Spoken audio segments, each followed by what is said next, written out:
It's Mr. O'Donnell here, and welcome to Fractions Part 4, and this time we're going to be looking at equivalent fractions. So these are fractions that are the same, but they're different. Okay, so they're the same size, they represent the same amount, but they are a slightly different fraction. So they're equal, but they're different. So there's different numbers on the top and bottom, but they're still the same fraction. So let's have a look at some examples. So look at these circles.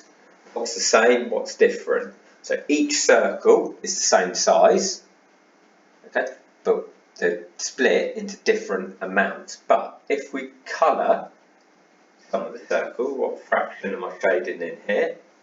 Okay, I've shaded in a half. If I shade in here, I've shaded in 2/4 here. Actually, if you look at the size of them, they're both a half. Okay, here, this one's split into 8 equal parts. I've shaded in 4 out of 8. Look closely, it's still the same size as this one and this one. Here it's into 16 equal parts. And there's 8 of them shaded in, so 8 over 16.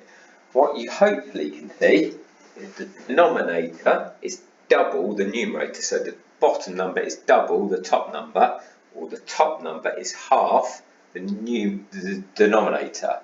So we have equivalent fractions to a half. So they're all the same size fraction. Let's have a look on another shape at that and see what you can see. So, okay, what's the same, what's different? So if we start at the bottom here, what fraction is shaded in yellow? We've got 1/3.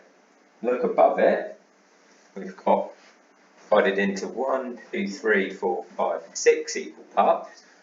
2 out of 6 are shaded in yellow, but it's the same size fraction as the third, because 2 times 3 is 6, 1 times 3 is 3. Okay, let's have a look at the next one up. So this time we've got 3 out of 9, which is the same size fraction again as the 1/3. Okay, 4/12 is the next one up, and then 5 over 15. What hopefully you can see, let's make that 5 look like 5, is that all of them are equivalent, they're all the same. Even though we've got different numbers on the top and bottom, they're all the same size, okay? Because they're all equivalent to 1/3. And you can see, in this case, if we multiply the numerator by 3 in each one, we get the denominator. So 5 times 3 is 15, 4 times 12 is, 4 times 3 is 12, 3 times 3 is 9, 2 times 3 is 6, 1 times 3 is 3. So they're all equivalent fractions to 1/3. Okay.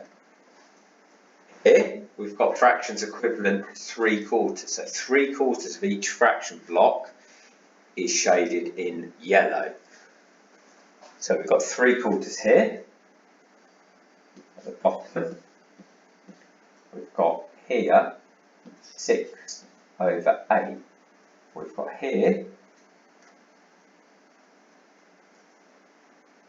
9 over 12.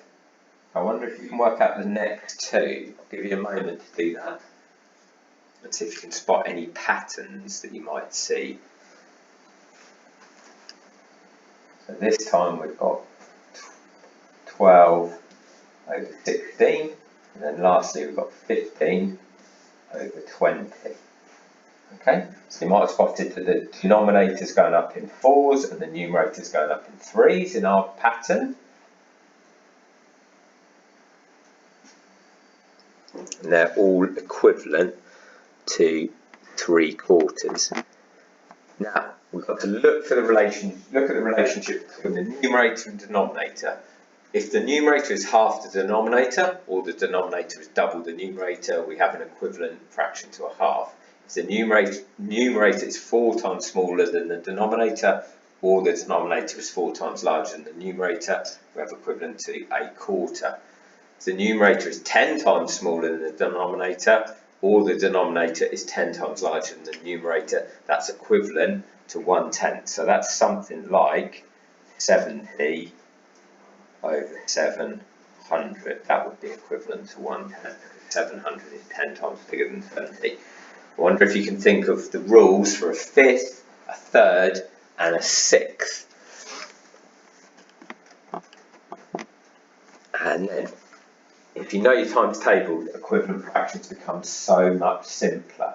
So here, we've got the fraction 3/7.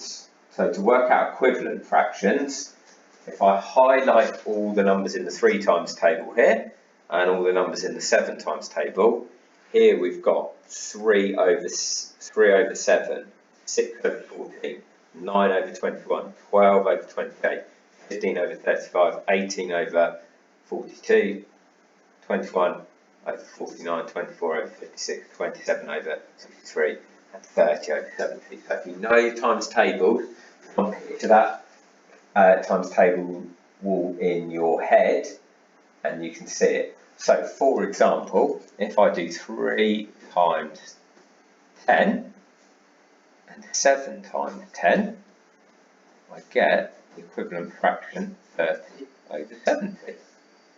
Okay, and you can see there I've done the same operation to the top and the bottom, and it's always multiplicative.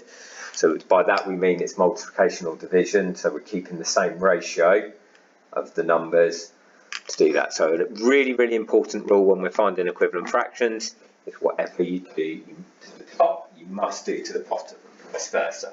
So let's just work a couple out here. So 6 over 11 is equivalent, if we times both numbers by 3, let's do that, times 3, and you can see I'm using these arrows here, is 18 over 33, so they are equivalent. We'll do one more example. We take 4 over 5 is equivalent if we times both, let's times both by 7. Okay, so we times both numbers by 7, it gives us 28 over 35, so they are equivalent. See, we've used that multiplication. So to start with, we looked at the images to help us understand what an equivalent fraction is, and then we moved into using multiplication to help us find those equivalents. So hopefully we've got a good understanding now of equivalent fractions, and they're really, really useful to know those equivalents. Okay, see you next time for part 5.